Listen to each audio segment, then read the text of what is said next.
60 спортски проекти за само 2 години вредни над 21 милион евра се реализирани во Министерството за спорт.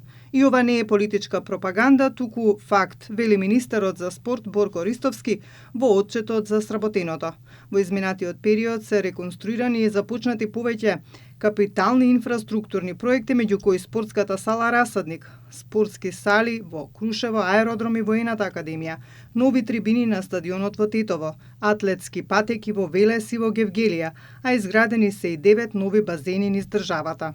Ја реконструиравме спортската сала во Радовиш, ја обновуваме спортската сала на Уким, објект кој со години тонеше, пропаѓаше и се уништуваше поради негрижа и неодговорност.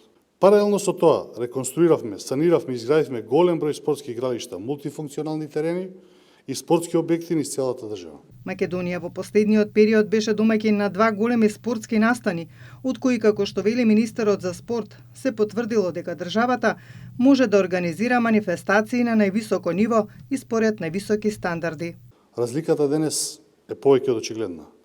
Тие за 4 години 33 проекти, ние за 2 години 60 проекти. Тие оставија руинирани спортски објекти, ние градиме нови. Ристовски најави продолжување на нови капитални инвестиции, изградба на спортски објекти и засилена поддршка на федерациите, клубовите и младите спортисти.